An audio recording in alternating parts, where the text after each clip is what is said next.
ഇതില് മെയിൻ ആയിട്ട് എന്തൊക്കെയാണ് നമ്മള് സസ്പെൻഷൻ ചെയ്തിട്ടുണ്ട്, പിന്നെ ട്യൂൺ ചെയ്തിട്ടുണ്ട്. ടൈം എടുക്കുമോ സ്പീഡ് കാര്യങ്ങളൊക്കെ? ഇതിന് വെയിറ്റ് ഉള്ളതുകൊണ്ട് കുറച്ച് ടൈം എടുക്കും.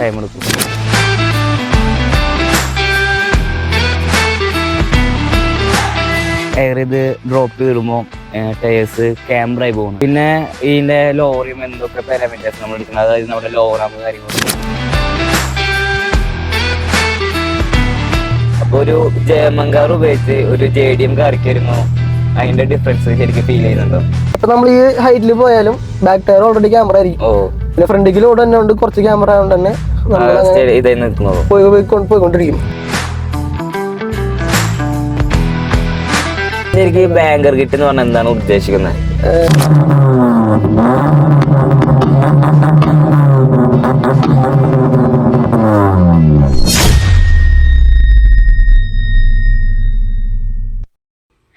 ഹലോ നമസ്കാരം, welcome back to another video. ഇന്ന് നമ്മളിപ്പോൾ ഹോണ്ട അക്കോർഡ് 6th generation ആണ്, which comes with 2.3 inline 4 which can produce up to 148 bhp of power and 206 Nm of torque. നമ്മളിതിൻ്റെ സ്പെക്കിലേക്ക് വരുമ്പോൾ ഇതിൽ ചെയ്തേക്കുന്ന കാനൻ്റെ എയർ ഇൻടേക്ക് ചെയ്തിട്ടുണ്ട്, നമ്മുടെ ഗെയിം 7ൻ്റെ സ്റ്റഡ് ബാർ ചെയ്തിട്ടുണ്ട്, ഗെയിം 7 തന്നെ ഫുൾ പൈപ്പ് എക്സോസ്റ്റ് ചെയ്തിട്ടുണ്ട്. പിന്നെ ഇത് ചെയ്തിരിക്കുന്നത് N1 കോൺസ്റ്റൻ്റെ എയർ സസ്പെൻഷനും. പിന്നെ ഇതിൽ ഔട്ട്ലോസിൻ്റെ ഹെഡേഴ്സും ചെയ്തിട്ടുണ്ട്. നമ്മൾ എക്കോഡിക്ക് വരുമ്പോൾ അറിയാലോ ഹോണ്ടയാണ്, സോ റിലയബിലിറ്റിയുടെ കാര്യത്തിലൊന്നും ഒട്ടും വിട്ടുവീഴ്ച ഉണ്ടാവില്ല. And this comes with VTEC engine. അപ്പോൾ പിന്നെ അത്രയ്ക്കും ഹൈലി സ്പെക്ഡ് ആയിട്ടുള്ള ഹൈലി ഇന്നോവേറ്റീവ് ആയിട്ടുള്ള എൻജിൻസ് ആണ് ഹോണ്ടയുടെ VTEC എഞ്ചിൻ എന്ന് പറയുമ്പോൾ. അപ്പോൾ അത്യാവശ്യം നല്ല റിലയബിലിറ്റി ആണ്. പിന്നെ ഇതിൻ്റെ പ്രോസ് പറയാന്ന് വെച്ചാൽ നല്ല ഹാൻഡ്ലിങ്, അങ്ങനെ ഒരുപാടധികം പ്രോസ് ഉണ്ട്. ഞാൻ ഇനി മുന്നേ ഒരു ഹോണ്ട എക്കോണിൻ്റെ വീഡിയോ ചെയ്തിട്ടുണ്ടായിരുന്നു. അതിൽ നമ്മൾ ഈ ഹോണ്ട എക്കോണിൻ്റെയും ഹോണ്ടയുടെ ഹിസ്റ്ററി ഒക്കെ നമ്മൾ ചെയ്തിട്ടുണ്ടായിരുന്നു. സോ ഇത് കാണാൻ, ആ വീഡിയോ കാണാനാണ് ഈ വീഡിയോ കാണുന്നത് വെച്ചാൽ അതിൻ്റെ ലിങ്ക് ഞാൻ ഡിസ്ക്രിപ്ഷനിൽ ഇടാം. അതെന്തായാലും നിങ്ങൾ കണ്ടിട്ട് വരാം. അപ്പോൾ നമുക്ക് ഈ ഹോണ്ട എക്കോഡ് എന്താണ്, ഇതെങ്ങനെയാണ് ഉണ്ടായത്, ഈ എക്കോണിൻ്റെ ഹിസ്റ്ററി കാര്യങ്ങളൊക്കെ, അതുപോലെ ഈ VTEC എഞ്ചിൻ എന്താണെന്നുള്ള കാര്യങ്ങളൊക്കെ ഞാൻ അതിൽ എക്സ്പ്ലെയിൻ ചെയ്തിട്ടുണ്ട്. സോ അത് നമ്മൾ ലിങ്ക് ഡിസ്ക്രിപ്ഷനിൽ ഇടുന്നതായിരിക്കും.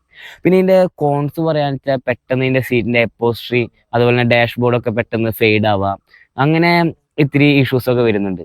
പിന്നെ ഇത് ജനറേഷൻ 6 ആയതുകൊണ്ട് തന്നെ കേരളത്തിൽ അധികം പാർട്സിനൊക്കെ അവൈലബിലിറ്റി ലേശം കുറവായിരിക്കും. നമ്മുടെ 2002 ടൈമിലാണ് നമ്മുടെ ടൈപ്പ് 6 ജനറേഷൻ ഇറങ്ങിയത്. സോ നമുക്ക് ഇതിൻ്റെ കൂടുതൽ വിശേഷങ്ങൾ അറിയാനായിട്ട് ഇതിൻ്റെ ഓണറെ നമുക്ക് വിളിക്കാം.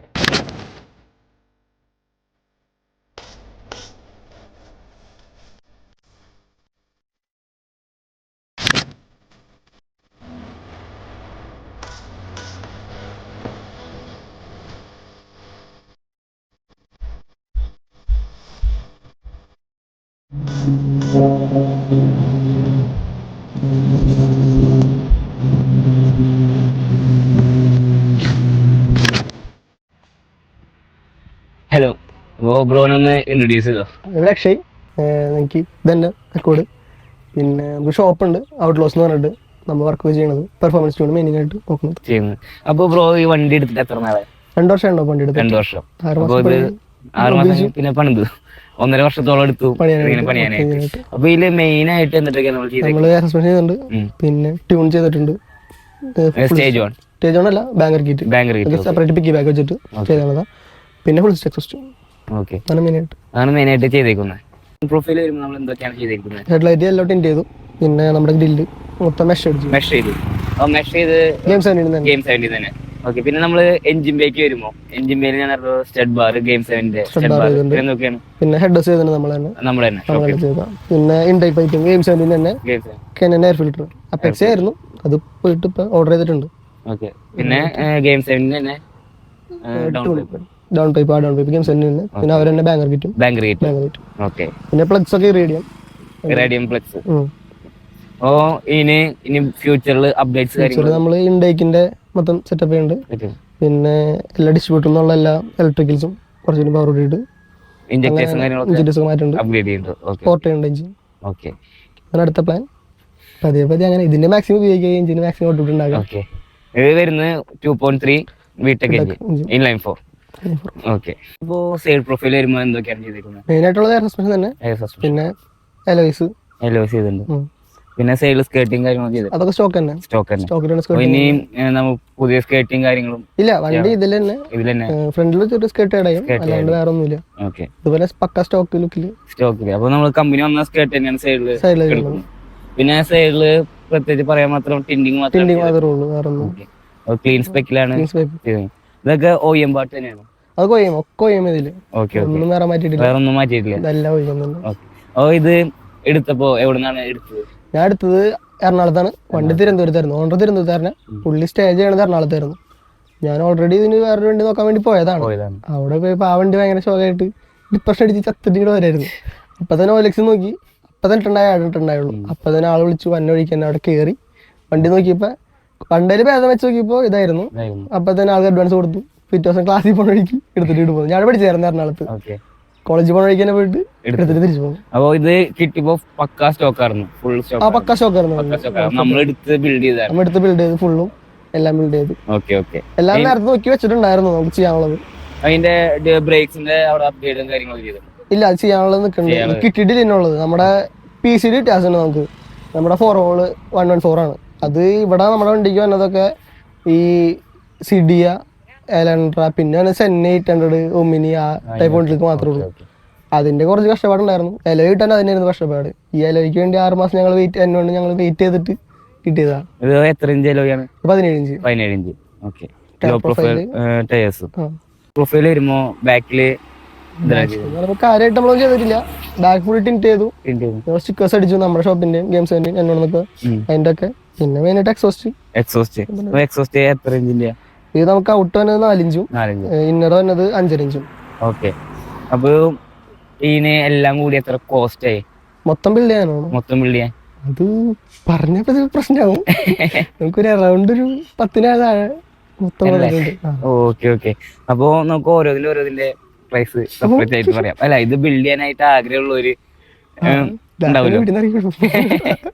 നമ്മളെ ബാക്കിലുള്ള എക്സോസ്റ്റ് ആണ് അത്യാവശ്യം കാണുന്നത്. അപ്പൊ ഈ ഡൗൺ പൈപ്പും ഫുൾ സിസ്റ്റം എക്സോസ്റ്റ് ചെയ്യാനായിട്ട് ഏകദേശം ഒരു 60,000 ആയിട്ടുണ്ട്. ഓക്കെ, അപ്പൊ കാരണം നമുക്ക് ഇതിന്റെ 2 ഇരിപ്പുണ്ട്. MS ഇരിക്കുന്നുണ്ട്, SS ഇരിക്കുന്നുണ്ട്. SS മാത്രം ഏകദേശം 70 സംതിങ് ആയിട്ടുണ്ട്. MS വേറെ 35,000. അതിന്റെ ഹെഡേഴ്സ് അങ്ങനെ തന്നെ എല്ലാം അടക്കം മൊത്തം പറഞ്ഞത് നമ്മൾ വെച്ചാണെന്ന് പറഞ്ഞാൽ ട്രൂ ലോങ് എന്ന് പറഞ്ഞ സെറ്റപ്പാ. അതായത് 4:2:1.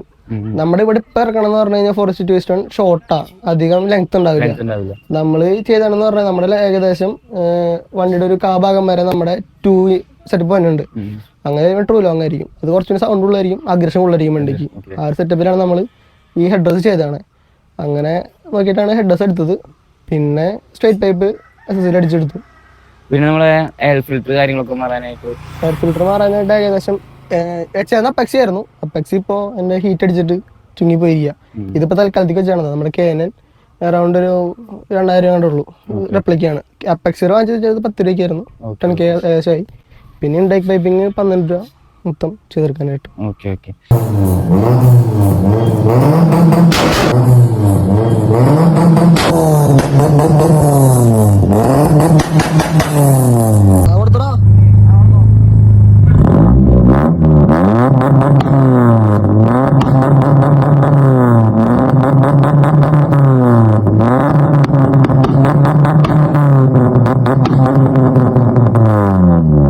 എയർ സസ്പെൻഷൻ ചെയ്തു. അതിന്റെ മൊഡ്യൂള് കാര്യങ്ങളാണ് വന്നേക്കുന്നത്. ഫുൾ അവിടെ വെച്ചു. അത് സീറ്റിന്റെ തൊട്ട് നമുക്ക് ഓൾറെഡി കമ്പാർട്ട്മെന്റ് ഉണ്ട് നമുക്ക് ഈ വണ്ടിക്ക്. അവിടെ തന്നെ നമ്മൾ ഈ ക്ലോസർ ആഡ് ചെയ്തിട്ട് അവിടെ വെച്ചു.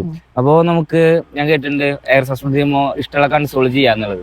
ഇഷ്ടമുള്ള ചെയ്യാൻ പറ്റും. അപ്പോ ഇതില് ഇപ്പോ ബ്രോഡ് ഒരു ഇതിലാണ് ചെയ്തിരിക്കുന്നത്. ഇത് നമ്മളിപ്പോ പറഞ്ഞു കഴിഞ്ഞാൽ ബേസിക് സെറ്റപ്പ് ചെയ്തിട്ടുള്ളൂ. കാരണം നമുക്ക് അത്യാവശ്യം ബൂട്ട് സ്പേസ് കിട്ടുകയും ചെയ്യും. പിന്നെ എന്ന് പറഞ്ഞു കഴിഞ്ഞാൽ പെട്ടെന്ന് അധികം അറ്റൻഷൻ കിട്ടില്ല. നമ്മള് അങ്ങനെ തുറന്നാലും വലിയ പ്രശ്നം അത് നമുക്ക് മെയിൻ്റെനൻസ് ചെയ്യാൻ പറ്റും. കുറെ വൺ സെറ്റപ്പ് ചെയ്താൽ നമുക്ക് മെയിൻ്റെനൻസ് ചെയ്യാൻ പണിയായിരിക്കും. അതുപോലെ തന്നെ ടാങ്ക് കപ്പാസിറ്റി കറക്റ്റ് എനിക്ക് അറിയില്ല. നമുക്ക് ഫുള്ളായി കഴിഞ്ഞാൽ നമുക്ക് വേണ്ടി 3 വട്ടം ലിഫ്റ്റ് ചെയ്യാൻ പറ്റും. ഫുൾ ലിഫ്റ്റ് ചെയ്യാൻ പറ്റും ആ ഒരു സെറ്റപ്പില്. ടൈം എടുക്കും സ്പീഡ് കാര്യങ്ങളൊക്കെ? ഇതിന് വെയിറ്റ് ഉള്ളതുകൊണ്ട് കുറച്ച് ടൈം എടുക്കും. ബാക്കി നമ്മളിപ്പോ ഒരു ഹാച്ച് ബാഗ് ചെയ്യണമെങ്കിൽ പെട്ടെന്ന് സെറ്റ് ചെയ്യാൻ പറ്റും. പിന്നെന്ന് പറഞ്ഞു കഴിഞ്ഞാൽ ഇതിന്റെ ഒരു 4 മിനിറ്റ് എങ്ങനെയാണ് നമ്മൾ ഇതിക്ക് എയർ ഫുള്ള് ഫില്ല് ചെയ്യാനുള്ള ടൈം വന്നത്. അങ്ങനെ മാത്രമേ പ്രശ്നം ഉള്ളൂ. ഓക്കെ, അതേ നമുക്ക് 4 മിനിറ്റ് 3 വട്ടം ഫുൾ പൊക്കുന്നത്. നമ്മുടെ വണ്ടി എന്ന് പറഞ്ഞാൽ നമുക്ക് മാക്സിമം ഡ്രോപ്പ് ഉദ്ദേശിച്ചിട്ടുള്ളൂ, അധികം ലിഫ്റ്റ് ഉദ്ദേശിച്ചിട്ടില്ല. മാക്സിമം എന്തോരം ഡ്രോപ്പ് ചെയ്യാൻ പറ്റുമോ അത്രയും ഡ്രോപ്പ് ചെയ്ത് സെറ്റ് ചെയ്യാം. ഇപ്പൊ ലിഫ്റ്റ് ചെയ്യുമ്പോൾ വരുമ്പോ ഒരു കുറച്ച് ടൈം എടുക്കും, കാരണം ഫുൾ ഡ്രോപ്പില് വണ്ടി കിടക്കാണല്ലോ. അത് കഴിഞ്ഞിട്ട് ഫുള്ള് ഇപ്പൊ വണ്ടി നിക്കണത് 4 വീലുമേ ലോഡായിട്ട് വണ്ടി നിക്കണേ. അപ്പൊ അങ്ങനെ ഇപ്പൊ ഇങ്ങനെ കുറച്ച് ടൈം എടുക്കും, അതിന്റെ പ്രശ്നം മാത്രമേ ഉള്ളൂ. എയർ ഇത് ഡ്രോപ്പ് ചെയ്തിടുമ്പോ ടയേഴ്സ് ക്യാമറായി പോകുന്നുണ്ട്. നമ്മള് ഇതിന് ഓൾറെഡി ക്യാമറ ജനറേറ്റ് ആവണത്, ഓട്ടോമാറ്റിക് ജനറേറ്റ് ആണ് ക്യാമറ. അത് സ്റ്റോക്ക് ആയിട്ട് വരുന്നതാണോ? സ്റ്റോക്ക് ആയിട്ട് വന്നതാ. നമ്മുടെ ചില വണ്ടികൾക്ക് മാക്സിമം ഡ്രോപ്പ് ചെയ്യുമ്പോൾ ക്യാമറ ഓൾറെഡി തന്നെ വരും, ഓട്ടോമാറ്റിക് വരും. നമ്മൾ ചില വണ്ടി ഉണ്ടല്ലോ, നമ്മൾ ഫുള്ള് ലോഡ് ചെയ്ത് കഴിയുമ്പോൾ ചില വണ്ടിയിൽ ക്യാമറയിൽ പോണത്, അതങ്ങനെ നമ്മുടെ വണ്ടിക്ക് ഉള്ളതാ ഓൾറെഡി, എല്ലാ വണ്ടിക്കും. കാരണം എങ്ങനെ ലോഡ് കയറ്റിയാലും വണ്ടിയുടെ ടയർ വിചാരിച്ച് മുട്ടാണ്ടിരിക്കാൻ വേണ്ടി ശരിക്കും സെറ്റപ്പ് ഉള്ളതാ. നമ്മള് ഇത് ചെയ്തപ്പോൾ ഫുൾ ഡ്രോപ്പ് ചെയ്തപ്പോൾ നമ്മുടെ ഓട്ടോമാറ്റിക് ക്യാമറ ആയിട്ട് പോകും. പിന്നെ ഇതിന്റെ ലോറിയും എന്തൊക്കെ പാരാമീറ്റേഴ്സ് നമ്മൾ എടുക്കുന്നത്, അതായത് നമ്മുടെ ലോറാം കാര്യങ്ങളൊക്കെ ഇതിന്റെ എന്ന് പറഞ്ഞു കഴിഞ്ഞാൽ നമ്മൾ ബാക്കിൽ ചെയ്തിട്ടുള്ളതെന്ന് പറഞ്ഞു കഴിഞ്ഞാൽ ബാക്കിൽ മാക്സിമം ഫുൾ ഡ്രോപ്പ് ചെയ്തിട്ട് നമ്മൾ ഇതിന്റെ ഉള്ളിലൊരു ഇത് തന്നെയുണ്ട് കട്ടിങ് പോലെ, അത് മൊത്തം കട്ട് ചെയ്ത് നമ്മൾ മടക്കി മൊത്തം കട്ട് ചെയ്തിട്ട് മടക്കി വെച്ചേക്കാം. അത് മാത്രമേ ബാക്കിൽ ഉണ്ടായുള്ളൂ. ബാക്കിൽ വലിയ വിഷയമൊന്നും ഉണ്ടായില്ല, മാക്സിമം ഡ്രോപ്പ് നമുക്ക് കിട്ടി. ഫ്രണ്ടിലായിരുന്നു വിഷയം ഉണ്ടായിരുന്നത്. ഫ്രണ്ടിൽ നമുക്ക്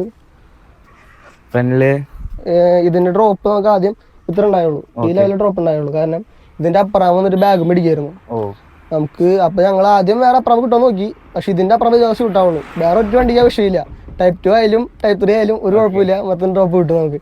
പക്ഷെ ഇതിന് മാത്രം അപ്പുറം പോയി ഇടിക്കാനുണ്ട്. കുറെ നോക്കി, പുറത്തെ വണ്ടികൾ നോക്കി, പക്ഷെ അവിടെ നോക്കിയപ്പോൾ അതിന്റെ എല്ലാം അപ്പുറം വേറെയാ, നമുക്കിവിടെ ഷൂട്ടാവില്ല. ഇതിനാകെ ഷൂട്ടാണ് ഇതിന്റെ അപ്പുറം മാത്രമേ ഉണ്ടായുള്ളൂ. എന്നിട്ട് ലാസ്റ്റ് ഞങ്ങൾ അതെടുത്തിട്ട് അറ്റൈ പ്രയോഗം പോലെ റിസ്ക് എടുത്തിട്ട് ഗ്രൈൻഡ് ചെയ്ത് കളഞ്ഞു. കുറച്ച് ഭാഗം ഗ്രൈൻഡ് ചെയ്തിട്ട് അതേ സാധനം എടുത്തിട്ട് ഞങ്ങൾ ബാക്കിൽ വെച്ചു. എന്നിട്ട് ഞങ്ങൾ അപ്പുറം എടുത്തിട്ട് ഗ്രൈൻഡ് ചെയ്ത് കളഞ്ഞു.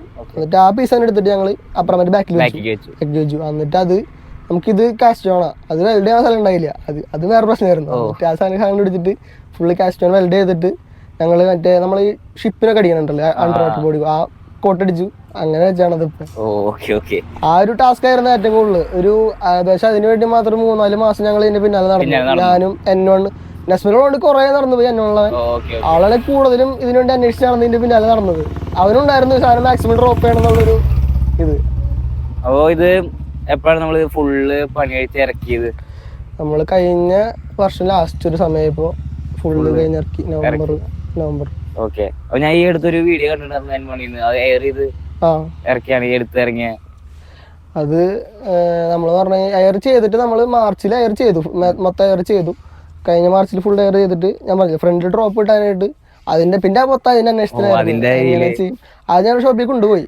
ആള് പറഞ്ഞു ആദ്യം ചെയ്യാന്ന് പറഞ്ഞു, പിന്നെ ആള് എല്ലാം കണ്ടപ്പോൾ ആള് പറഞ്ഞു ചെയ്യാൻ പറ്റില്ല എന്ന് പറഞ്ഞു. അങ്ങനെ നോക്കി.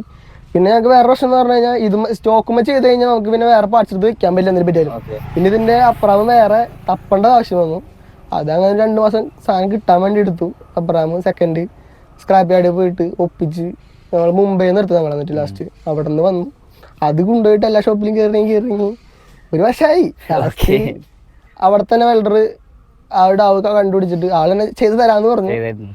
ലാസ്റ്റ് അങ്ങനെ ചെയ്തു. ഇപ്പൊ വലിയ കുഴപ്പമൊന്നുമില്ല. പക്ഷെ ഞങ്ങൾ പറഞ്ഞിട്ടുണ്ടായിരുന്നു ഒരു 2 മാസം ചെറിയ റിസ്ക് ഉണ്ടാവും, ഓടിച്ച് നോക്കാം, എന്തെങ്കിലും ക്രാക്ക് എന്തെങ്കിലും വരാണെന്നുണ്ടെങ്കിൽ നമുക്ക് പഴയ തന്നെ വയ്ക്കാം. പക്ഷെ ഇതുവരെ പ്രശ്നമൊന്നും ഉണ്ടായിട്ടില്ല, ഇനി ഉണ്ടാവില്ല എന്ന് പ്രതീക്ഷിക്കുന്നു. നമ്മൾ ഈ ഇന്റീരിയർ വരുമ്പോ എന്തൊക്കെയാണ് ചെയ്തേക്കുന്നത്? മെയിനായിട്ട് എന്ന് പറഞ്ഞു കഴിഞ്ഞാൽ സീറ്റ് ചെയ്തു, സീറ്റ് ചെയ്തു. പിന്നെ സ്റ്റിയറിംഗ് വീല് മൊത്തം ഫുള്ളി ഇമ്പോർട്ടഡാ, ജപ്പാനല്ല മലേഷ്യ ജപ്പാൻ മേഡാണ്. മോണ്ടോ കാർലോ എഡിഷൻ എന്ന് പറയും. അത് കൊണ്ടുവന്നു. പിന്നെ ക്വിക്ക് ഹബ്ബ് കൊണ്ടുവന്നു. പിന്നെ നമ്മുടെ ഈ ഹബ്ബ് ഷോർട്ട് ഹബ്ബാ, അത് നമ്മുടെ കിട്ടാനില്ല, അതും പുറത്തുനിന്ന് തന്നെ കൊണ്ടുവന്നു, ഇമ്പോർട്ട് ചെയ്തതാ. ഇത് 3 ഇവിടെ ഇമ്പോർട്ട് ചെയ്തതാ. പിന്നെ സീറ്റ്സും ഏറെക്കുറെ ഫസ്റ്റ് കോപ്പി തന്നെയാണ്, പക്ഷെ നമുക്കിവിടെ കിട്ടുന്ന ബെസ്റ്റ് ക്വാളിറ്റി സെറ്റ് ചെയ്തിട്ട്. ഇതിന് ഏകദേശം ഒരു 50 രൂപ അടുത്ത് വന്നിട്ടുണ്ട്. പിന്നെ ഇതിനൊരു മൊത്തം കൂടി 30 രൂപ അടുത്തെല്ലാം കൂടി വന്നിട്ടുണ്ട്. നമ്മള് എടുത്ത എഡിഷനാ മോണ്ടെ കാർലോ എന്ന് പറഞ്ഞിട്ട്. ഇമ്പോർട്ട് ചെയ്തോണ്ടാണ് ഇത്ര അധികം വന്നത്. ഓക്കെ, അതാണ് നമ്മള് ഇന്റീരിയർ വൈസ് ചെയ്തിട്ടുള്ളൂ, ബാക്കി എല്ലാം സ്റ്റോക്ക് ആണ്. പ്ലാൻ ചെയ്യുന്നുണ്ട്, ഒരു ഫുള്ളി ഇന്റീരിയർ മേക്കോവർ പ്ലാൻ ചെയ്തിട്ടുണ്ട്. ഈ സീറ്റ് ബെൽറ്റ് അടക്കം മാറ്റി, ബാക്കിൽ സീറ്റ് മാറ്റി, റോക്കേജ് അടിച്ച് ഫുള്ളി മേക്കോവർ ഉണ്ടാവും, അടുത്ത് തന്നെ ഉണ്ടാവും. ഫുള്ള് റൈൽ സ്പെക്ക് പോലെ ഉള്ളിൽ നോക്കുമ്പോൾ റൈൽ സ്പെക്കും പുറത്ത് നോക്കുമ്പോൾ പക്ക സ്ലീപ്പറും ആ ഒരു സെറ്റപ്പിൽ നമ്മുടെ ഒരു രാജ്പോൾ എന്ന് പറഞ്ഞ ഒരു ഒക്ടാവിയ VRS ചെയ്ത പോലെ പുറത്ത് പോകുമ്പോൾ ഭയങ്കര ക്ലീൻ സ്പെക്ക് റെലിഗേജ് ഒക്കെ അടിച്ച് ആവശ്യമില്ലാത്ത സാധനങ്ങളൊക്കെ എടുത്ത് എല്ലായിടത്തും ഞാൻ മാക്സിമം വെയിറ്റ് റിഡക്ഷൻ ചെയ്യുന്നുണ്ട്. എന്റെ ഓരോരോ ഭാഗമായിട്ട് പോയിക്കൊണ്ടിരിക്കുകയാണ്. ഇപ്പൊ എന്തായാലും ബാക്ക് സീരീസ് പോകും, ഈ അടുത്ത് തന്നെ ബാക്ക് സീരീസ് കളയും. അതിന്റെ ഉള്ളിലേക്ക് നോക്കണത് ഏറ്റവും ലൈറ്റ് വെയിറ്റ് ആയ മെറ്റീരിയൽ നോക്കണേ റോഡിൽ അടിക്കാനായിട്ട്. പിന്നെ മറ്റേ 8 പോയിന്റ് ഹാർനസ് വരും. പിന്നെ അങ്ങനെ അങ്ങനെ ഇതൊക്കെ മാറ്റിയിട്ട് എല്ലാം മാറ്റും ഫുള്ളി ചെയ്യാനായിട്ട്.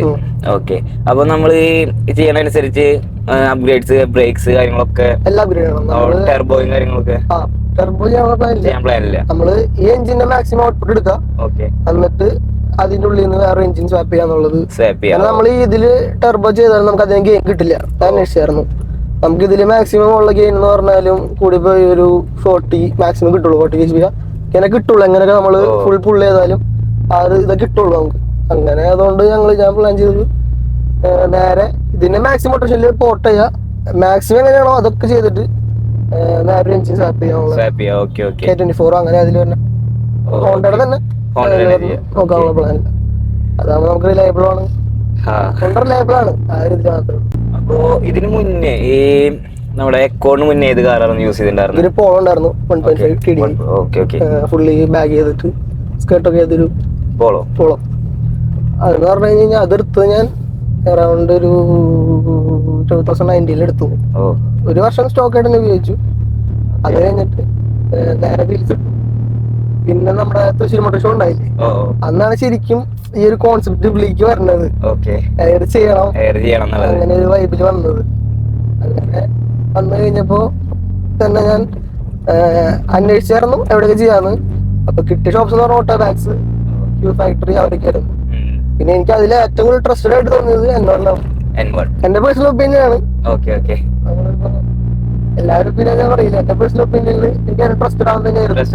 കാരണം വീലെടുത്തപ്പോ തുടങ്ങി അവൻ എനിക്ക് ഫുൾ സപ്പോർട്ട് ഉണ്ടായിരുന്നു എല്ലാത്തിനും. നമ്മ എന്ത് ചോദിച്ചാലും അപ്പൊ തന്നെ റിപ്ലൈ കിട്ടും. അപ്പൊ തന്നെ അവൻ കറക്റ്റ് കാര്യം പറഞ്ഞു തരും. ചെയ്യാൻ പറ്റില്ല എന്നുണ്ടെങ്കിൽ പറ്റില്ല എന്ന് തന്നെ പറയും. അതിന് വേറെ ഒരു ഇതില്ല, ഇല്ലാന്നുണ്ടെങ്കിൽ ഇല്ലാന്ന് തന്നെ പറയും. പിന്നെ എന്ന് പറഞ്ഞു കഴിഞ്ഞാൽ നമുക്ക് എപ്പോ വിളിച്ചാലും കിട്ടുവാണ്. ഇപ്പൊ നമ്മുടെ വണ്ടി എന്ത് പറ്റി കിടന്നാലും എപ്പോ വിളിച്ചാലും കിട്ടും. ഒന്നാമത് ഇത്ര വർക്കുള്ള എന്റെ ആ സംഭവമൊന്നും ഇല്ല. അത് എന്റെ പോളോ തന്നെ ഒരു പ്രാവശ്യം ഫ്യൂസ് പോയിട്ട്, നമുക്കറിയാത്ത സമയത്ത് ഫ്യൂസ് പോയിട്ടുണ്ടായിരുന്നു. ഇത് നമ്മള് ഈ സിസ്റ്റം കൊണ്ട് മൊത്തം നമ്മുടെ ആക്സറീസിന് ഫ്യൂസ് ഇരിക്കുക. നമുക്കതറിയാത്തതുകൊണ്ട് ഒരു ദിവസം വണ്ടി ഫുൾ ഡ്രോപ്പിൽ കിടക്കാം. അപ്പൊ ഒന്നുള്ള എന്ത് ചെയ്തിട്ട് അവനെ വിളിച്ചു. അറൗണ്ട് രാവിലെ 6 മണി സമയത്തൊക്കെ വിളിക്കണേ. ആ സമയത്ത് വിളിച്ചപ്പോഴും പുള്ളി അപ്പനെ ഉറക്കുന്നതിന്റെ ഫോൺ എടുത്തിട്ട് അവനെ അപ്പൊ തന്നെ വർക്ക്ഷോപ്പിക്ക് വിളിച്ച് എല്ലാം സെറ്റ് ചെയ്ത് നമുക്ക് തന്നു. എല്ലാം നോക്കാൻ പറഞ്ഞു. എല്ലാം നോക്കി. ലാസ്റ്റ് ഫ്യൂസ് നോക്കിക്കോളെന്ന് പറഞ്ഞു. ഫ്യൂസ് നോക്കി നമ്മൾ അങ്ങനെ സെറ്റ് ചെയ്തു. അതുകൊണ്ട് തന്നെ ഞാൻ ഇതും അവിടെ തന്നെ കൊടുത്തത്. നമുക്ക് അത്രയും ട്രസ്റ്റഡ് ആണ്. അപ്പൊ ഒരു ജർമ്മൻ കാർ ഉപയോഗിച്ച് ഒരു JDM കാർക്ക് വരുമ്പോ അതിന്റെ ഡിഫറൻസ് ശരിക്കും ഫീൽ ചെയ്യുന്നുണ്ടോ? നമുക്ക് സംഭവം എന്ന് പറഞ്ഞു കഴിഞ്ഞാൽ പോളോ കുറച്ചും കൂടി മോഡേണൈസ്ഡ് കാറാണ്. നമുക്ക് കുറച്ചുകൂടി ഫീച്ചേഴ്സ് ഉണ്ട്. കൊറേയൊക്കെ സിമ്പിളാ. പക്ഷെ ഇതെന്ന് പറഞ്ഞു കഴിഞ്ഞാൽ പക്കാ റോയ ആയതുകൊണ്ട് ഭയങ്കര ഒരു നമ്മൾ തന്നെ എല്ലാം ചെയ്യണം. ഇതിന്റെ പോളോ എന്നൊക്കെ പറയാൻ നമുക്ക് രാവിലെ എനിക്കും അറിയാൻ പറ്റും എന്തെങ്കിലും സ്കൂളിന്റെ കുറവുണ്ടോ, അങ്ങനെ ഓയിൽ കുറവുണ്ടോ ഒക്കെ നമുക്ക് അതില് എല്ലാ വണ്ടിയും നമുക്കെടുത്ത് പറയും. പക്ഷെ ഇതെന്ന് പറയുമ്പോ എല്ലാം നമ്മ തന്നെ മാനുവലി രാവിലെ എനിക്ക് നോക്കണം. അതൊരു ഫീലൊന്ന് വേറെ കുട്ടീനെ നമ്മൾ നോക്കേണ്ടി വരും. ഓക്കെ, അപ്പൊ പോളോ മാനുവൽ ആയിരുന്നു. അതിന്റെ ഗിയർ ഷിഫ്റ്റിംഗ് നോക്കുമ്പോ ഇതെന്ന് പറഞ്ഞു കഴിഞ്ഞാൽ അതില് നമുക്ക് കുറച്ചും കൂടിയും ഒരു മിഡിലാണ് പവർ കിട്ടാം. ഇത് നമുക്ക് മിഡ് എന്ന് പറഞ്ഞു കഴിഞ്ഞാൽ 4.5 കിട്ടാൻ കിക്കിങ് ചെയ്യും. അത് കിക്കിങ് ചെയ്ത് കഴിഞ്ഞാൽ നമുക്ക് അതൊരു വേറൊരു ഫീല് തന്നെയാണ് വീട്ടൊക്കെ കിക്കിങ് ചെയ്യണത്. വീട്ടക്കിന്റെ ഫീൽ എന്ന് പറഞ്ഞാൽ നമുക്കൊരു പുള്ള് കിട്ടും. ഗ്യാപ്പ് കിട്ടുകയാണെങ്കിൽ കാണിച്ചു തരാം. ഫീല് കിട്ടും നമുക്കൊരു 4.5 കഴിയുമ്പോ വീട്ടക്കിന്റെ ഒരു പുള്ള് കിട്ടും നമുക്ക്. പോളോന്റെ പ്രത്യേകത എന്ന് പറഞ്ഞു കഴിഞ്ഞാൽ ഹാൻഡ്ലിങ്, അത് നമുക്ക് ആ സംഭവം നമുക്ക് കിട്ടില്ല. ജർമ്മൻ എഞ്ചിനീയറിംഗ് തന്നെയാണ്. അത് നമുക്ക് വേറെ ഒന്നും കിട്ടില്ല. കാരണം അത്ര സ്റ്റേബിൾ. നമ്മൾ എങ്ങനെ കോർണർ എടുത്താലും വണ്ടി ഉറപ്പ് തരും. ഇല്ല എന്നുള്ളത്. ഓക്കെ, പിന്നെ നമ്മള് ഇതിന് എങ്ങനെയാണ് മെയിൻ്റെനൻസും കാര്യങ്ങളൊക്കെ? ഈ വണ്ടിക്ക് എന്ന് പറഞ്ഞു കഴിഞ്ഞാൽ ഹോണ്ട എന്ന് പറയാറുള്ള പോലെ മെയിൻ്റെനൻസ് അത്ര വലിയ ഇതില്ല. നമുക്കൊരു ഇതില് തന്നെ നമ്മള് ബാങ്ക് ഒക്കെ ചെയ്തോണ്ട് നമ്മളൊരു 5000 ആകുമ്പോ ഓയിൽ മാറും. ഫുള്ളി സിന്തറ്റിക് ഓയിൽ ഒഴിക്കും നമ്മള്. ഒരു 5 ലിറ്റേഴ്സ് ഓയിൽ വേണം അതിന്റെ മാത്രം. പിന്നെ വേറെ വന്നത് എന്റെ ക്യാമറ ആയതുകൊണ്ട് എന്റെ ടയർ നമുക്ക് അധികം യൂസ് ചെയ്യാൻ പറ്റില്ല. മാക്സിമം വേണം കേട്ടോ. പെട്ടെന്ന് നമ്മുടെ തീരും ടയർ. കാരണം ഇപ്പൊ നമ്മൾ ഈ ഹൈറ്റിൽ പോയാലും ബാക്ക് ടയർ ഓൾറെഡി ക്യാമറ ആയിരിക്കും. പിന്നെ ഫ്രണ്ടിൽ ലോഡ് തന്നെ ഉണ്ട്, കുറച്ച് ക്യാമറ ആയതുകൊണ്ട് തന്നെ പോയിക്കൊണ്ടിരിക്കും. അതിന്റെ ഒരു വിഷയം മാത്രമേ ഉള്ളൂ ഈ മെയിൻ്റെനൻസ്. ബാക്കി സ്റ്റോക്ക് വണ്ടിയാണെന്നുണ്ടെങ്കിൽ മെയിൻ്റെനൻസിന് അതൊരു വിഷയമില്ല. ഞാനൊരു 6 മാസം കൊണ്ട് നടന്നിട്ട് എനിക്ക് വേറൊരു ഇഷ്യൂ ഉണ്ടായിട്ടില്ല. പിന്നെ ഇതിന്റെ മെയിൻ ഹോണ്ടയുടെ അക്കോർഡിന്റെ എല്ലാ ജനറേഷൻ അക്കോർഡുള്ള ഏറ്റവും വലിയ പ്രശ്നം പവർ സ്റ്റീരിംഗ് ഫ്ലൂയിഡ് ലീക്ക്. അത് ഇതിനുണ്ട്. DNA ഉള്ള സാധനമാണത്. എങ്ങനെ സിറ്റിക്കും ഉണ്ട്, ടൈപ്പ് 1 ടൈപ്പ് 2 സിറ്റിക്കും ഉണ്ട്. ആ ഒരു മോഡൽ കംപ്ലൈന്റ് പറഞ്ഞു കേട്ടിട്ടുണ്ട്. അത് ഹോണ്ടയുടെ അപ്പോ ഇതിന്റെ മെക്കാനിക്കലി ഉള്ള എഞ്ചിൻ സൈഡിൽ നിന്ന് ഉള്ള കംപ്ലൈന്റ്സും കാര്യങ്ങളൊക്കെ. എഞ്ചിൻ സൈഡിൽ നിന്ന് നമുക്ക് വലിയ കംപ്ലൈന്റ്സ് വരാറില്ല പൊതുവെ. എഞ്ചിൻ പക്ക റിലയബിൾ ആണ്, സെറ്റപ്പിൽ നടക്കാൻ പറ്റും. പിന്നെ നമ്മളെ റെഫ്യൂസും ഈ ട്യൂണൊക്കെ ഉള്ളതുകൊണ്ട് നമുക്ക് ഇടയ്ക്കിടയ്ക്ക് ഒന്ന് ചെക്ക് ചെയ്യണം നല്ലതാ. എല്ലാം ഒന്ന് കാണിച്ചിട്ട് ഈ ബെൽറ്റും ബാങ്ങറൊക്കെ ഒന്ന് ചെക്ക് ചെയ്യണം നല്ലതാ. ബാങ്ങർ ഉള്ളതുകൊണ്ടൊക്കെ മെയിൻലി ബാങ്ങർ എന്ന് പറഞ്ഞ സെറ്റപ്പ് അങ്ങനെയാണല്ലോ. അവിടെ ഫുൾ എല്ലാം കട്ട് ചെയ്യാം. അവിടെ ഫുൾ പവർ കട്ട് ചെയ്തിട്ട് ബാങ്കർ കിറ്റ് എന്ന് പറഞ്ഞാൽ എന്താണ് ഉദ്ദേശിക്കുന്നത്? സംഭവം ഒന്നുമില്ല, നമ്മുടെ വാൽവിന്റെ ടൈമിംഗ് അഡ്ജസ്റ്റ് ചെയ്യുന്ന സെറ്റപ്പാ പക്ക ഇട്ട്. അത് ഇപ്പൊ ശരിക്കും നമ്മുടെ ഇൻടേക്ക് വാൽവിന്റെ ഔട്ട് പോണ വാൽവിന്റെ നമ്മള് ഇൻടേക്ക് വാൽവിന് കൊടുക്കണ കറക്റ്റ് സമയത്ത് അവിടെ ഫുൾ ബേൺ ആയിട്ട് ശരിക്കും നമ്മുടെ ഔട്ടിലുള്ള വാൽവ് ഓപ്പൺ ആവുള്ളൂ. അപ്പൊ ഫുള്ള് കാരണം എന്ന് പറഞ്ഞു കഴിഞ്ഞാൽ എല്ലാ ഫ്യൂലും അവിടെ തന്നെ ബേൺ ആയിട്ടാണ് നമുക്കത് കിട്ടുന്നത്. പക്ഷെ നമ്മള് അത് പിഗ്ഗി ബാഗ് വെച്ചിട്ട് നമ്മള് ECU മാറ്റുമ്പോ നമ്മൾ അവിടെ കത്തേണ്ട ഫ്യൂവില് കുറച്ച് മാത്രം മറ്റേ ഔട്ടിക്കൂടെ പോയിട്ട് നമ്മുടെ അപ്പോഴാണ് നമുക്ക് ഓപ്ഷനായി കിട്ടുന്നത്. കംപ്രഷൻ ചേമ്പറിൽ കത്തേണ്ടത് നമ്മള് കത്തിക്കുന്നു.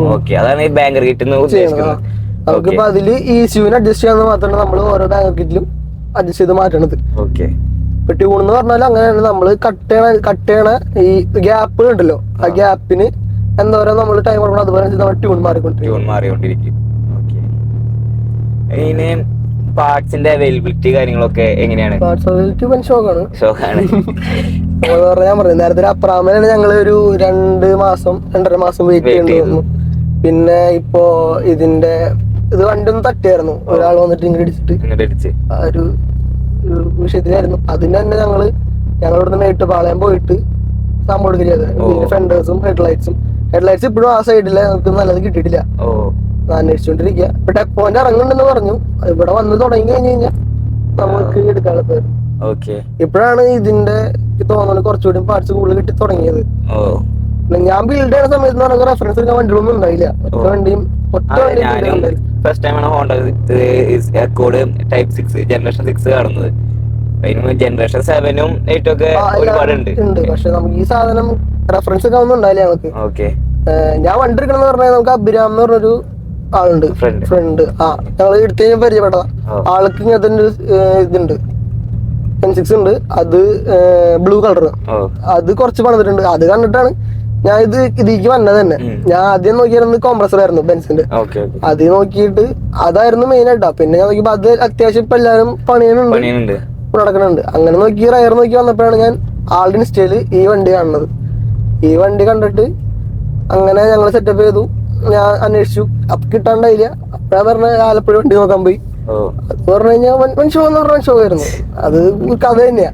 അത് കഴിഞ്ഞിട്ട് ഒരു ബ്ലാക്ക് ഇതന്നെ സെയിം ബ്ലാക്ക്. എന്നിട്ട് അതില് ഞങ്ങളപ്പോ സംസാരിച്ചപ്പോ പുള്ളി കൊറേ അത് പറ്റില്ല ഇത് പറ്റില്ല. ഞങ്ങൾ ലിഫ്റ്റ് ചെയ്യാനൊക്കെ പറ്റുമെന്ന് വെച്ചു. ലിഫ്റ്റ് ചെയ്യാൻ പറ്റില്ല അങ്ങനെ പറഞ്ഞു. ഞങ്ങൾ എന്നിട്ട് നിർബന്ധിച്ച് ലിഫ്റ്റ് ചെയ്ത് നോക്കി. Full oil leak, full portion leak, എല്ലാം ലീക്ക് ആയിരുന്നു. ബാക്കില് നമ്മുടെ ഈ ബാക്ക് സീറ്റിന് അവിടെ നിന്ന് തുടങ്ങി ഫുള്ള് തുരുമ്പായിരുന്നു. അത് എക്കോളില് കുറെ ഇഷ്യൂസ് ഇങ്ങനെ വരുന്നുണ്ട്. പെട്ടെന്ന് റെസ്റ്റ് വരുന്ന ഇഷ്യൂസ്, റിംസ് കാണിച്ചാലും ബാക്ക് സൈഡ് കാണിച്ചാലും പെട്ടെന്ന്. അത് നമ്മൾ കറക്റ്റ് ആയിട്ട് ഈ സംഭവത്തില് ഇതടിക്കണം, അണ്ടർ ബോഡി കോട്ടിങ് കറക്റ്റ് ആയിട്ട് നമ്മൾ നോക്കിക്കൊണ്ടിരുന്നില്ലെങ്കിൽ നമുക്ക് പെട്ടെന്ന്. നമ്മുടെ ജർമ്മൻ കാസിൽ അതൊരു വിഷയമുണ്ട്. നമ്മള് 6 മാസം കൂടുമ്പോ ABS മാറ്റണം. ABS മാറ്റണം. കാരണം അത് സംഭവം എന്ന് പറഞ്ഞു കഴിഞ്ഞാൽ അവര് പറഞ്ഞ കാരണം എന്ന് പറഞ്ഞു കഴിഞ്ഞാൽ അവിടെ അവർക്ക് ജർമ്മനിൽ അങ്ങനെ സെറ്റപ്പ് അങ്ങനെ അധികം മഴ സംഭവമൊന്നും ഇല്ല. നമ്മുടെ ഇവിടുത്തെ ക്ലൈമറ്റ് മാറുമ്പോൾ ക്ലൈമറ്റ് ചേഞ്ചിങ് കാരണം നമ്മള് ഓടിക്കുന്ന വെള്ളത്തിൽ കൂടെ അല്ലേ, ആ വെള്ളം തെറിച്ചിട്ടാണ് കൂടുതലും ABS-ന്റെ ഇത് പോണെന്നാണ് പറഞ്ഞത്. അങ്ങനെ ഒരു ഇഷ്യൂ പോലെ തന്നെ ഇതിനുള്ള ഇഷ്യൂ ആണ് ഈ റെസ്റ്റും കാര്യങ്ങളൊക്കെ. നമ്മള് ആ കാര്യങ്ങളൊക്കെ നമ്മൾ മെയിൻറ്റെയിൻ ചെയ്തിട്ടുണ്ട്. അങ്ങനെ ആള് നോക്കാൻ സമ്മതിച്ചില്ല. ലാസ്റ്റ് ഞങ്ങൾ നോക്കിയിട്ട് എല്ലാം കണ്ടുപിടിച്ചു. അപ്പൊ ആളെടുത്ത് പറഞ്ഞു ഇത് ആ റേറ്റിന് പറ്റില്ല, എന്താ ഞങ്ങൾക്ക് എടുത്തിട്ട് കാര്യമില്ലാന്ന് പറഞ്ഞു. കാരണം ഫുൾ ബിൽഡ് ചെയ്യണം, ഞങ്ങൾ ബാക്കിൽ നിന്ന് മൊത്തം ഞങ്ങൾ ഇടിഞ്ഞ് അത് ഉണ്ടാക്കണം, പണിത് ഉണ്ടാക്കണം. അപ്പൊ പിന്നെ ഞങ്ങൾ പറഞ്ഞു വേണ്ടെന്ന് പറഞ്ഞു. ആ ഒരു മൈൻഡ് കട്ടായിട്ട് വേറെ വണ്ടിയൊന്നും ഇല്ല വയലസിലെ സമയത്ത്. ആ മൈൻഡ് കട്ടായിട്ട് തിരിച്ചു വന്നോണ്ടിരിക്കുന്ന വഴിക്കാണ് പെട്ടെന്ന് ഈ ആട് കണ്ടു. ഞാൻ വൈറ്റിലെത്തിയപ്പോ ആട് കണ്ടേ. അവിടെ നിന്ന് കുറച്ച് 10 കിലോമീറ്റർ 5 കിലോമീറ്റർ ആളുടെ ഫ്ലൈറ്റ് ഉണ്ടായുള്ളൂ. അപ്പൊ തന്നെ ആള് എന്തോ ഇതിന് മെസ്സേജ് അപ്പൊ തന്നെ തിരിച്ച് റിപ്ലൈ കിട്ടി. അപ്പൊ തന്നെ വിളിച്ചു. എന്നിട്ട് ഞങ്ങള് പോയി സംസാരിച്ചു. ആള് വണ്ടി നോക്കിക്കോളാൻ പറഞ്ഞു. ആള് കഴിഞ്ഞ വിഷയമൊന്നും ഉണ്ടായില്ല. ആള് പറഞ്ഞു നിങ്ങ പൊക്കാൻ സമയം ഉണ്ടായില്ല, രാത്രിയായാലോ അടി കിടന്ന് നോക്കിക്കോ, വിഷയമൊന്നുമില്ലാന്ന് പറഞ്ഞു. ഞങ്ങൾ നോക്കി, മാക്സിമം നോക്കി. എന്നിട്ട് നോക്കിയപ്പോ വലിയ കുഴപ്പമൊന്നുമില്ല, നമുക്ക് യൂസ് ചെയ്യാനുള്ള സെറ്റപ്പാണ്. അപ്പൊ തന്നെ ഒരു അഡ്വാൻസ് കൊടുത്തു ഞങ്ങള്. സ്റ്റോക്ക് ആള് ടെസ്റ്റിന് വേണ്ടി ജസ്റ്റ് ടച്ച് ചെയ്തിട്ടുണ്ടായിരുന്നു. ബാക്കി എല്ലാം കമ്പനി, ബാക്കി എല്ലാം സ്റ്റോക്ക് ആയിരുന്നു. എലോയ്സ് മാത്രം ജസ്റ്റ് ആള് മാറ്റി 15 ഇഞ്ച് ചെയ്തിട്ട് കിട്ടാത്തതുകൊണ്ട് വരട്ടുണ്ടായിരുന്നു പുള്ളിക്കാരൻ. അത് മാത്രമേ ഉണ്ടായുള്ളൂ, ബാക്കി എല്ലാം പക്ക സ്റ്റോക്ക് ആയിരുന്നു. കണ്ടപ്പോ തന്നെ ഇഷ്ടപ്പെട്ടു. ആൾക്കൊരു അഡ്വാൻസ് കൊടുത്തു. എന്നിട്ട് ഞാൻ പറഞ്ഞു വണ്ടി കൊണ്ടുവന്നില്ല, കാരണം ആള് പറഞ്ഞു പേര് മാറ്റാണ്ട് കൊടുക്കാൻ പറ്റില്ല എന്ന് പറഞ്ഞു. ഞങ്ങൾ പറഞ്ഞു ശരി കുഴപ്പമില്ല, അഡ്വാൻസ് കൊടുത്തിട്ടു. പിറ്റേ ദിവസം ഞാൻ കോളേജിൽ പോണ സമയത്ത് കോളേജ് കഴിഞ്ഞിട്ട് ഞാൻ നേരെ ആളുടെ അടുത്തേക്ക് പോയി. ഞങ്ങൾ നേരെ വണ്ടി എടുത്തു, തിരിച്ച് വീട്ടിലേക്ക് പോന്നു. സെറ്റപ്പായിരുന്നു. ഇത് എടുത്തപ്പോ എത്രയായിരുന്നു? നമുക്ക് 2 രൂപ എടുത്ത് വണ്ടി വന്നു. Okay, model 2001. ഓക്കെ. 2002 എനിക്ക് തോന്നുന്നത് നിർത്തി ജനറേഷൻ വന്നു. ഓക്കെ, അതിന് 2008-9 വരെ ഉണ്ടായിരുന്നു 7 ജനറേഷൻ, പിന്നെ 8 ജനറേഷൻ ഇറങ്ങി. ഇപ്പൊ കൂടുതൽ ആൾക്കാരും 8 ജനറേഷൻ ബിൽഡ് ചെയ്യുന്നത് ഒരുപാട് ഞാൻ കണ്ടിട്ടുണ്ട്. അതെ. പിന്നെ ഇത് ഇറങ്ങി പിന്നെ ഞാൻ കണ്ടു ഇപ്പൊ കൊറേ വണ്ടികള് എടുത്ത് ഇറങ്ങിയിട്ടുണ്ട് ഇപ്പൊ. ഓക്കെ, കാരണം എന്റെ ഒരു ഫ്രണ്ട് എടുത്തിട്ടുണ്ട്, ഹൂൺ എന്ന് പറയുന്ന ആളുടെ അവന്റെ ഫ്രണ്ട് എടുത്തിട്ടുണ്ട്.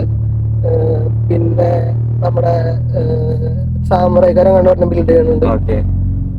പിന്നെ ഒരു മഞ്ഞുണ്ട് നമ്മുടെ തിരുവനന്തപുരത്ത്, അത് ഫ്രണ്ടിന്റെയാ, റമി എന്ന് പറഞ്ഞിട്ട്. അവൻ അത് ഫുൾ വൈറ്റ് ബോഡി സെറ്റപ്പ്, ചെറിയ വൈറ്റ് ബോഡി സെറ്റപ്പ് ചെയ്തിട്ട് അതുകൊണ്ട് നടക്കുന്നുണ്ട്. ഇതിന് ഇങ്ങനെ വാട്സ്ആപ്പ് ഗ്രൂപ്പും കാര്യങ്ങളൊക്കെ ഉണ്ട്. ഈ അക്കൗണ്ട് വാട്സ്ആപ്പ് ഗ്രൂപ്പ് ഉണ്ട് നമുക്ക് കേരളത്തിലല്ല, മൊത്തം ഓൾ ഇന്ത്യ. മീറ്റപ്പ് കാര്യങ്ങളൊക്കെ വരാറുണ്ട്. മീറ്റപ്പ് കാരണം ഒട്ടുമിക്ക നമ്മുടെ ഇവിടെ നിന്ന് ആകെ ഞാൻ 4 പേരാണ്ടുള്ളൂ. ബാക്കി എല്ലാവരും മുംബൈ ബേസ്ഡ് ആൾക്കാരാ.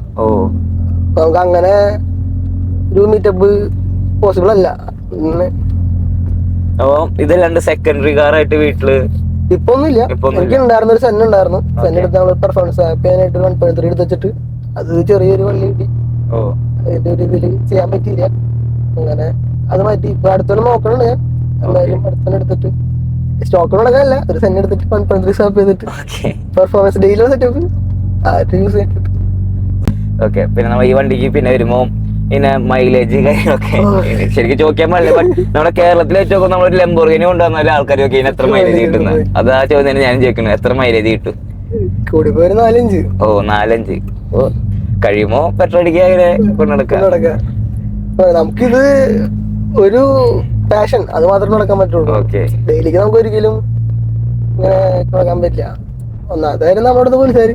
അതെ, അങ്ങനത്തെ ഒരു വിഷയമുണ്ട്. ചെറിയ ഇത് വരാനിച്ച് തന്നെ ഭയങ്കരമായിട്ട് വലിയ ഫൈനും കാര്യങ്ങളൊക്കെ അടിച്ച് അങ്ങനെ DB കില്ലർ വെക്കുമ്പോ പോലീസുകാർ പിടിക്കുക. DB കില്ലർ വെക്കുമ്പോ പെട്ടെന്ന് ശ്രദ്ധിക്കില്ല. പക്ഷെ ഒന്നാമത് ഈ സാധനം അത്യാവശ്യം ലൗഡ് ആയതുകൊണ്ട് DB കില്ലർ വെച്ചാൽ അത്രയും കുറയില്ല. ഒരു മീഡിയം ലെവലില് ഒരു ചെറിയൊരു സേഫ് കളി പറ്റുള്ളൂ.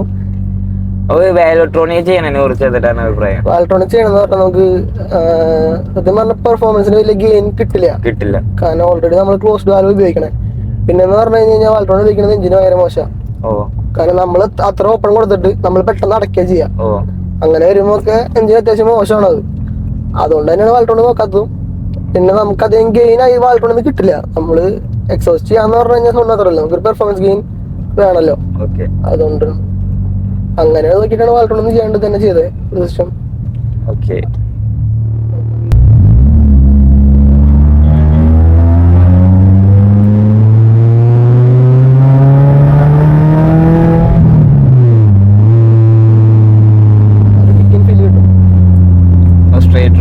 പറ്റുക എന്ന രീതിയിൽ.